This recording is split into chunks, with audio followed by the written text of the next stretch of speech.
പൊന്നോണ നാളിന്റെ വരവറിയിച്ചുള്ള തൃപ്പൂണിത്തുറ അത്തച്ചമയം നാളെയാണ്. നാളെ രാവിലെ 9 മണിക്ക് ഗവൺമെന്റ് ബോയ്സ് ഹൈസ്കൂൾ ഗ്രൗണ്ടിൽ നിന്ന് ആരംഭിക്കുന്ന ഘോഷയാത്ര മന്ത്രി എം.ബി. രാജേഷ് ഉദ്ഘാടനം ചെയ്യും. പൊന്നോണത്തെ വരവേൽക്കാനുള്ള തിരക്കിലാണ് നാടും നഗരവും. സംസ്ഥാനത്തെ ഔദ്യോഗിക ഓണാഘോഷങ്ങൾക്ക് തുടക്കം കുറിച്ചുള്ള തൃപ്പൂണിത്തുറ അത്തം ഘോഷയാത്രയ്ക്ക് നാളെ രാവിലെ 9 മണിയോടെ തുടക്കമാകും. അത്തച്ചമയാഘോഷങ്ങൾക്കായി തൃപ്പൂണിത്തുറ ഒരുങ്ങിയിരിക്കുകയാണ്.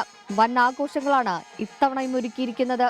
നഗരസഭ അത്താഘോഷ കമ്മിറ്റി സംഘടിപ്പിക്കുന്ന ഘോഷയാത്ര രാവിലെ എം.ബി. രാജേഷ് ഉദ്ഘാടനം ചെയ്യും. മന്ത്രി പി രാജീവ് അത്തപതാക ഉയർത്തും. നടൻ ജയറാമാണ് ഘോഷയാത്ര ഫ്ളാഗ് ഓഫ് ചെയ്യുന്നത്. അത്തം നഗരിയിൽ ഉയർത്താനുള്ള പതാക കൊച്ചി രാജകുടുംബാംഗത്തിൽ നിന്ന് തൃപ്പൂണിത്തുറ നഗരസഭ അധ്യക്ഷ രമാ സന്തോഷ് ഏറ്റുവാങ്ങി.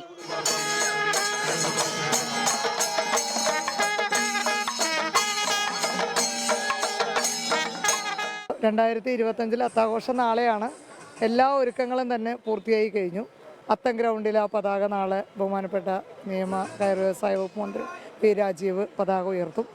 അതിനെ തുടർന്ന് അത്താഘോഷത്തിൻ്റെ ചടങ്ങുകൾ ആരംഭിക്കും. ഭിന്നശേഷി സൗഹൃദമായിട്ട് തന്നെ ആണ്, അവരെ കൂടി ചേർത്ത് പിടിച്ചുകൊണ്ടുള്ള അത്താഘോഷമായിട്ടാണ് ഇത്തവണ അത്താഘോഷം.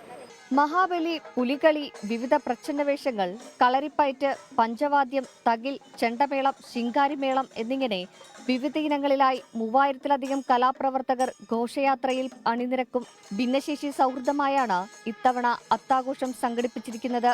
അത്തച്ചമയാഘോഷങ്ങളുടെ ഭാഗമായി നഗരസഭാ പരിധിയിലുള്ള വിദ്യാഭ്യാസ സ്ഥാപനങ്ങൾക്കും എല്ലാ സർക്കാർ പൊതുമേഖലാ സ്ഥാപനങ്ങൾക്കും നാളെ പ്രാദേശിക അവധി പ്രഖ്യാപിച്ചു. നഗരത്തിൽ രാവിലെ 8 മണി മുതൽ 3 മണി വരെ ഗതാഗത നിയന്ത്രണമുണ്ടാകും.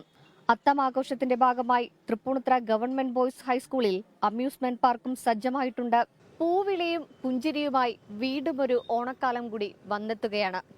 മലയാളക്കിനി ഓണത്തിരക്കിന്റെ നാളുകൾ. നാളെ അത്തം, അത്തം 10-ന് പൊന്നോണം.